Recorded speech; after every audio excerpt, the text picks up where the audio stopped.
Today we will discuss about distribution of charge.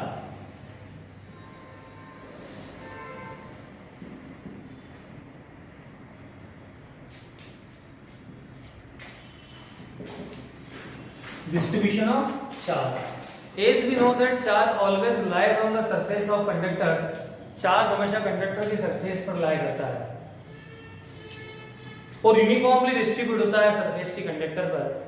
लेकिन ये charge का डिस्ट्रीब्यूशन किसी भी कंडक्टर पर कितने तरीके से हो सकता है, आज हम इसके बारे में बात करने वाले हैं। पहला है, हम बात करेंगे linear charge distribution. Linear charge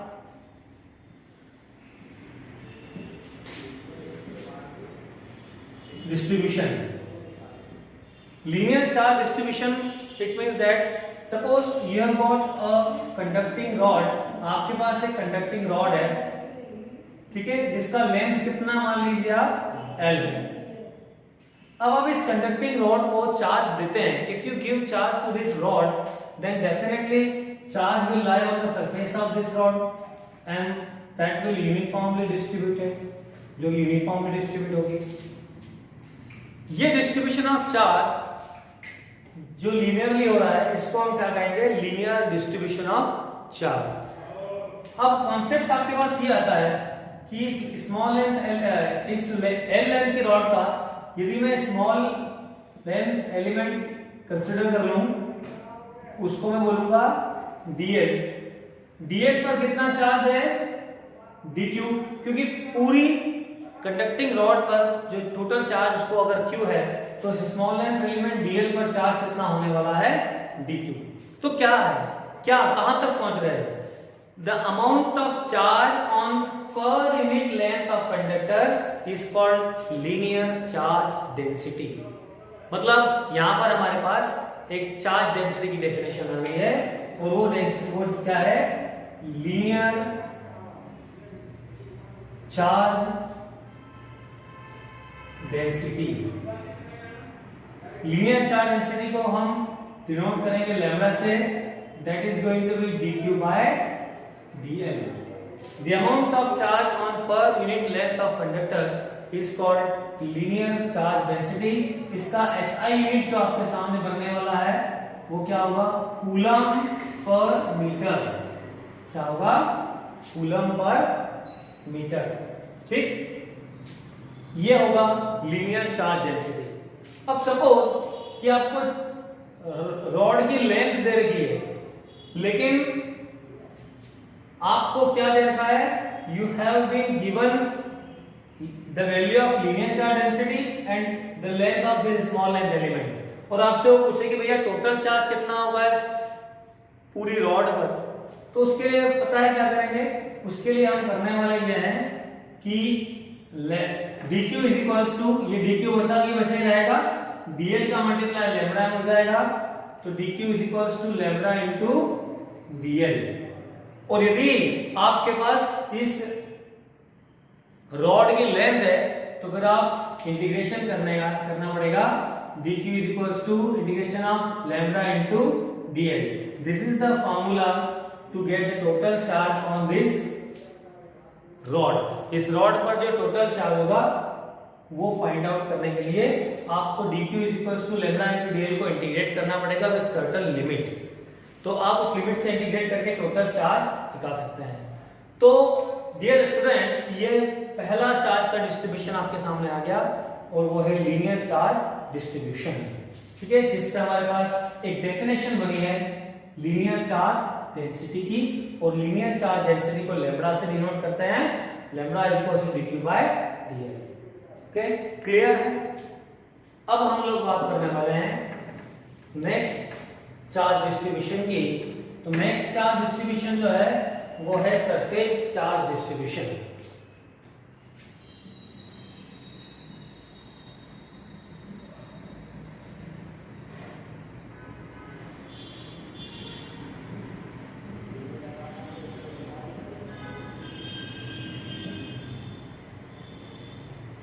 surface charge distribution क्या होगा, मान लीजिए मैं एक सरफेस कंसीडर कर रहा हूं, I am considering a surface whose surface area is S and which is charged and we know that charge always lies on the surface of conductor. It means that these are the charges which lies on the surface of this conductor. ये linear ये surface charge distribution है आपके सामने. This is going to be surface charge distribution. अब surface charge distribution है तो फिर हम लोग बात करेंगे सरफेस चार्ज डेंसिटी के बारे में. Surface charge density find out करने के लिए मैं इस सरफेस पर एक small surface area element ds consider कर लेता हूं, जिस पर स्मॉल अमाउंट ऑफ चार्ज कितना होगा, dq होगा. सरफेस चार्ज डिस्ट्रीब्यूशन को, सरफेस चार्ज डेंसिटी को हम रिप्रेजेंट करते हैं किससे, सिग्मा से. The amount of charge on per unit surface area of a conductor. किसी भी कंडक्टर के पर यूनिट सरफेस एरिया पर जो चार्ज होगा वो सरफेस चार्ज डेंसिटी कहलाएगा. इसका ऐसा यूनिट क्या बनने वाला है, कूलम पर मीटर स्क्वायर. अगर आपको इस पूरे कंडक्टर पर टोटल चार्ज कितना है ये फाइंड आउट करना है तो dq is equals to sigma into ds. आप इंटीग्रेट कर दीजिए इस इक्वेशन को. You will get the total charge on this surface area s. इस सरफेस पर s पर टोटल चार्ज जो है वो कितना हो जाएगा, आपको integration of dq equals to integration of sigma into ds. ये कहलाएगा सरफेस चार्ज डिस्ट्रीब्यूशन. ये दूसरे तरह का डिस्ट्रीब्यूशन हम लोगों ने देखा. तीसरा, ये क्लियर है, इसको आप अच्छी तरह से समझ लीजिए. Sigma is equal to dq by ds, coulomb per metre square की SI यूनिट हो जाएगी. वो टोटल चार्ज फाइंड आउट करना है तो dq की वैल्यू निकाल लीजिए, उसको इंटीग्रेट कर दीजिए लिमिट के साथ.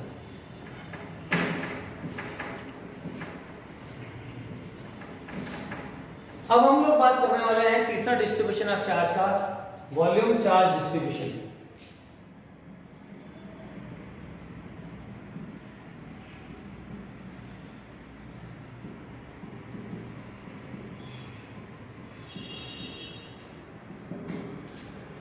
वॉल्यूम चार्ज डिस्ट्रीब्यूशन क्या होगा देखते हैं.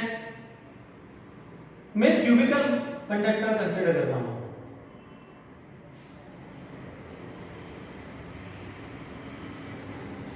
which is positively charged and as we know that charge always lies on the surface of conductor. तो चार्ज जो है वो यूनिफॉर्मली डिस्ट्रीब्यूटेड है इस क्यूबिकल कंडक्टर के सरफेस पर. तो ये वॉल्यूम चार्ज डिस्ट्रीब्यूशन हो गया. अब अगर मैं इसके अंदर एक स्मॉल क्यूब कंसीडर कर लूं तो उस स्मॉल क्यूब पर जिसका वॉल्यूम कितना है dv, इस पूरे क्यूब का वॉल्यूम मैंने v लिया है. टोटल चार्ज मैंने इस पे लिया है q. इस स्मॉल क्यूब का वॉल्यूम dv है तो इस पे चार्ज कितना होगा dq. अगर मैं वॉल्यूम चार्ज डिस्ट्रीब्यूशन की बात, वॉल्यूम चार्ज डेंसिटी की बात करूंगा तो the amount of charge on per unit volume of conductor, ठीक है, उसको हम डिनोट करते हैं रो से. That is going to be dq by dv. This is the formula for the volume charge density. ये आपके पास वॉल्यूम चार्ज डेंसिटी का फॉर्मूला आ गया. किसका फॉर्मूला है ये, वॉल्यूम चार्ज डेंसिटी आपके पास फॉर्मूला. इसको हम रो से डिनोट करते हैं. वी डिनोटेड बाय रो. अगर मैं इसकी SI यूनिट के बारे में बात करूं तो SI यूनिट क्या होगी दोस्तों, सिंपल सी बात है, वॉल्यूम है तो metre cube, coulomb per metre cube. This is going to be the SI unit of volume charge density. तो इस तरह अभी तक हम लोगों ने देख लिया चार्ज का distribution, linear charge distribution, surface charge distribution और वॉल्यूम चार्ज डिस्ट्रीब्यूशन. उसके करस्पॉन्डेंस हमारे पास तीनों तरह की डेंसिटीज के फार्मूले आ गए हैं, linear charge density, surface charge density और वॉल्यूम चार्ज डेंसिटी. ठीक है, लीनियर चार्ज डेंसिटी को लैम्बडा से डिनोट करते हैं, lambda is equal to dq by dl. Surface charge density को सिग्मा से डिनोट करते हैं, dq बाय ds. और वॉल्यूम चार्ज डेंसिटी को रो से डिनोट करते हैं, rho is equal to dq by dv. Okay, अब हम लोग बात करने वाले हैं मेथड्स ऑफ चार्जिंग बॉडी। ये तो हमको समझ में आ गया कि चार्ज कंडक्टर की सरफेस पर लाई करता है, यूनिफॉर्मली डिस्ट्रीब्यूट होता है, उसके अकॉर्डिंग हमने डिस्ट्रीब्यूशन ऑफ चार्ज भी देखा, चार्ज डेंसिटीज के बारे में भी बात किया। अब हम लोग बात करते हैं कि किसी भी बॉडी को चार्ज करने की मेथड क्या होती है। What are the methods to charge any body.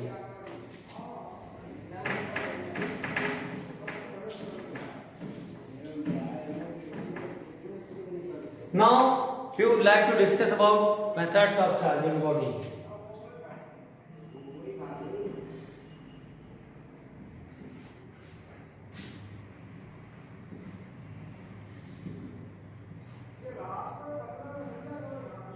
Methods of charging की बात करें तो तीन मेथड से किसी भी कंडक्टर को हम चार्ज कर सकते हैं। पहला होता है फ्रिक्शन, दूसरा होता है कंडक्शन और तीसरा होता है इंडक्शन। सबसे पहले हम लोग बात करने वाले हैं फ्रिक्शन के बारे में। जब हम फ्रिक्शन की बात करेंगे तो हम कुछ और एक इंपॉर्टेंट टर्म के बारे में भी मैं आप लोगों को बताऊंगा, लेकिन पहले हम समझते हैं कि फ्रिक्शन क्या होता है। फ्रिक्शन हम 11th क्लास में बात पढ़ चुके हैं कि whenever two body rub with each other, then due to which an internal force produced which opposes their relative motion is called friction। और वो मोशन का अपोज करने के लिए जो है वो हीट एनर्जी प्रोड्यूस होती है, उसको हम क्या कहते हैं, फ्रिक्शन कहते हैं। लेकिन प्रैक्टिकल अप्रोच मैं आपको बताऊं तो प्रैक्टिकल अप्रोच में अगर आपको देखूं तो प्रैक्टिकल अप्रोच क्या है कि हम जब दो बॉडी को रब करते हैं, दोनों बॉडी को रबिंग करने के कारण उनके बीच में एक हीट प्रोड्यूस होती है। जैसे हम लोग देखते हैं ठंड के दिनों में हमारे हाथ को हम रब करते हैं तो हमारे हाथ में हीट प्रोड्यूस होती है, हमको हाथ गर्म लगने लगते हैं, ठीक है। तो इसी तरह इस मेथड में हम यदि दो बॉडी को रब करेंगे, two bodies are rub together, then due to friction heat produce between them, और हीट प्रोड्यूस होने के कारण दोनों बॉडी के बीच में इलेक्ट्रॉन का ट्रांसफर होगा, और ट्रांसफर ऑफ इलेक्ट्रॉन के कारण both the body gets charge. तो इसको प्रैक्टिकल देखते हैं। मैं एक स्फेरिकल कंडक्टर ले रहा हूं A जिस पर कोई चार्ज नहीं है, दूसरा स्फेरिकल कंडक्टर ले रहा हूं B जिस पर अभी भी कोई चार्ज नहीं है। मान लीजिए मैंने दोनों कंडक्टर को लिया और इन दोनों को रबिंग किया।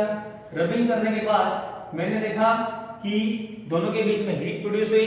हीट प्रोड्यूस होगी तो एक्सचेंज ऑफ इलेक्ट्रॉन होगा। मान लीजिए A से इलेक्ट्रॉन निकल के कहां पर चले गए, B पर। A से इलेक्ट्रॉन निकलकर B पर चले गए तो ऑब्वियस सी बात है जो इलेक्ट्रॉन डोनेट करता है वो पॉजिटिवली चार्ज होता है, जो इलेक्ट्रॉन एक्सेप्ट करता है वो नेगेटिवली चार्ज होता है, ठीक है। तो B पर क्या आ जाएगा, पॉजिटिव चार्ज आ जाएगा। डिफिशिएंसी ऑफ इलेक्ट्रॉन B पर A पर हो जाएगी, और B पर जो होगा वो एक्सेस ऑफ इलेक्ट्रॉन हो जाएगा। एक्सेस ऑफ इलेक्ट्रॉन मतलब क्या हो जाएगा, B पर नेगेटिव चार्ज हो जाएगा। तो इस तरीके से दोनों बॉडी अपोजिटली चार्ज हो गई। तो इस तरह यहां पर A पॉजिटिवली चार्ज होगा और B क्या हो जाएगा, नेगेटिवली चार्ज होगा। Friction is the method in which two body rub together and both the body gets oppositely charged, but the magnitude of both the charge on these two conductor will be same but their nature will be opposite, okay। This is called friction. By the method of friction we can charge two uncharged body together।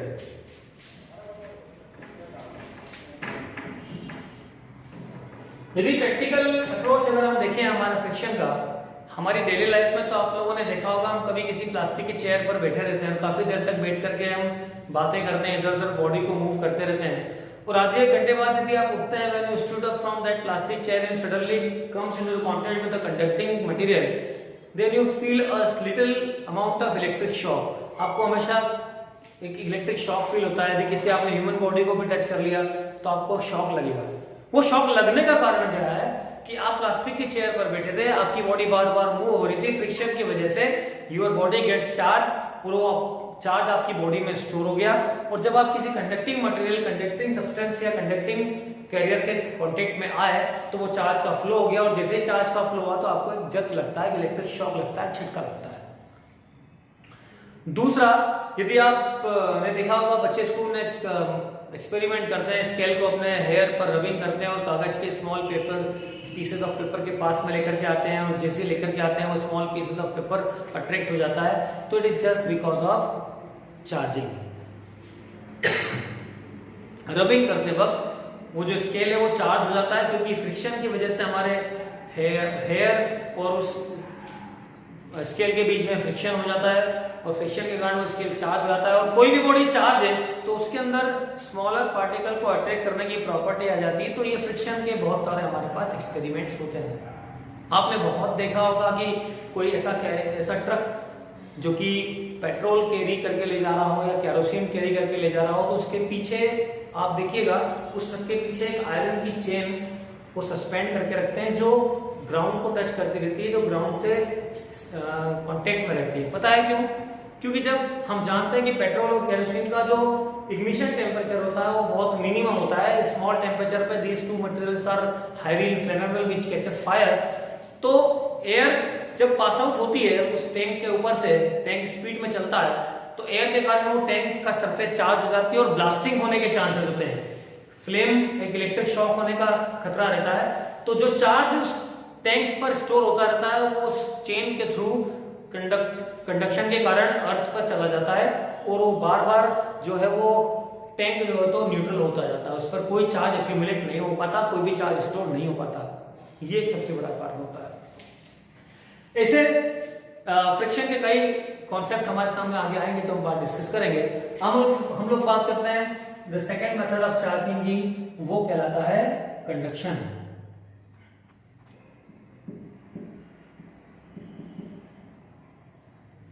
Conduction की बात करें तो in this method uncharge body are kept in contact with the charge body. इसमें uncharge body को charge body के contact में रखा जाता है, and due to which the flow of charge takes place from charge body to uncharge body, from charge conductor to uncharge conductor till the magnitude of charge on both the conductor becomes equal. This is called conduction, and in the method of conduction only one body gets similarly charged, not oppositely. In the friction both the body were uncharged and getting oppositely charged, but conduction में क्या हो रहा है कि एक uncharged body similarly charge हो रही है। सिमिलरली चार्ज किसके? जिसके आपने चार्ज कंडक्टर के कांटेक्ट में उसको रखा है। एग्जांपल के तौर पर देखते हैं, ये कंडक्टर ए है जो कि पॉजिटिवली चार्ज है। चूंकि पॉजिटिवली चार्ज है तो इसका पॉजिटिव पोटेंशियल है हुआ मैक्सिमम, और यहां पर अभी एक अनचार्ज कंडक्टर है B. This is uncharge conductor B. अभी इस पर कोई भी चार्ज नहीं है। अब मैंने क्या किया, एक वायर लिया, इस वायर से इस अनचार्ज कंडक्टर बी को कनेक्ट कर दिया, कॉन्टेक्ट में दिया। अब आप देखेंगे since the potential on A has positive potential and maximum potential, इसकी वजह से क्या होगा कि जो ए पर चार्ज है that charge will start to flow towards B. ये चार्ज ए से कहां पर फ्लो होना शुरू होगा? बी पर फ्लो होना शुरू होगा। और बी पर फ्लो होना शुरू होगा कब तक होगा? जब तक कि दोनों पर चार्ज का मैग्नीट्यूड इक्वल नहीं हो जाता। इसका मतलब जब तक कि दोनों के बीच का पोटेंशियल डिफरेंस बराबर नहीं हो जाता तब तक ए से बी की ओर चार्ज होता रहेगा। तो वो जो चार्ज बी की ओर जाएगा that will lie on the surface of conductor. इस तरह बी भी क्या हो गया? सिमिलरली चार्ज हो गया है। B get similarly charge. तो इस method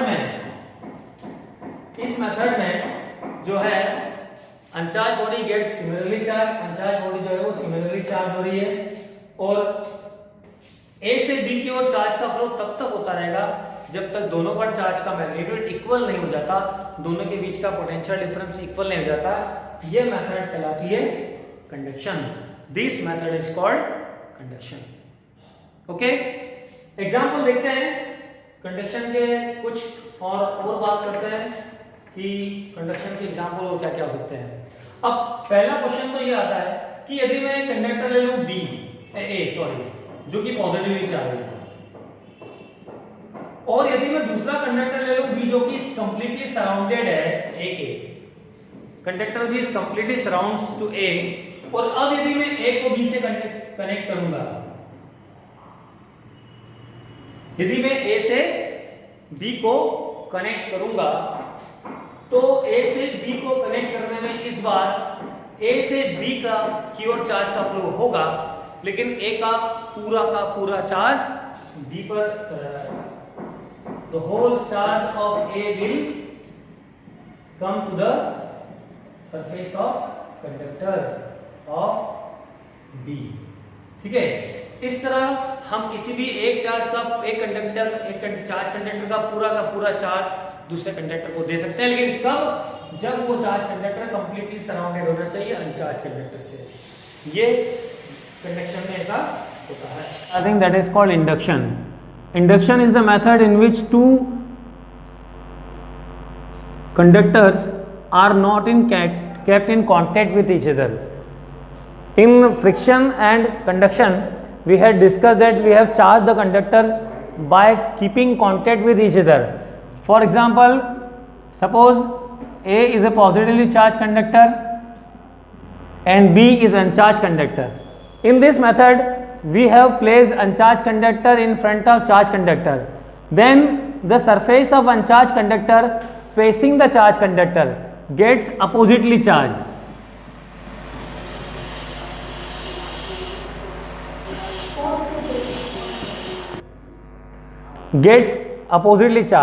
And the remaining surface gets similarly charged, because the electron of uncharged conductor gets attracted by this positive charge and come or accumulate to this surface, and the half surface of this uncharged conductor have deficiency of electron and half surface of the conductor has excess of electron. The surface of uncharged conductor having excess of electron gets negatively charged. Now what we will do, we will earth the back surface of this conductor, due to which the positive charge, whole positive charge will flow through the surface of earth.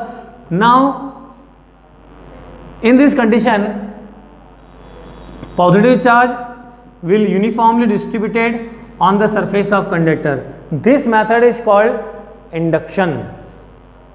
One question arises in our mind that what is the magnitude of charge on the uncharged conductor B? Is it similar to the magnitude of charge on conductor A? Then the magnitude of charge on uncharged conductor B is to be determined by the formula Q dash equals to minus Q bracket 1 minus 1 by K. This is the formula of induced charge, where Q dash is induced charge,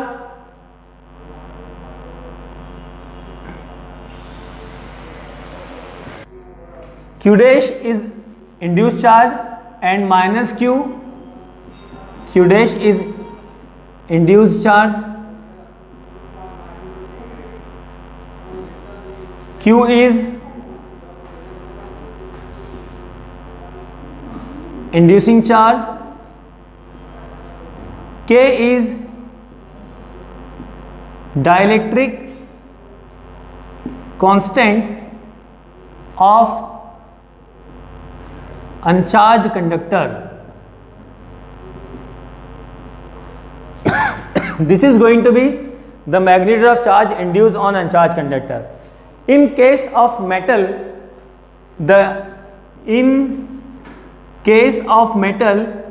suppose the uncharged conductor is of metal, either it may be of copper or aluminum or something else, then the value of K for metal is infinity. So the magnitude of induced charge will be Q dash minus Q 1 minus 1 by infinity, that is going to be Q dash is equals to minus Q.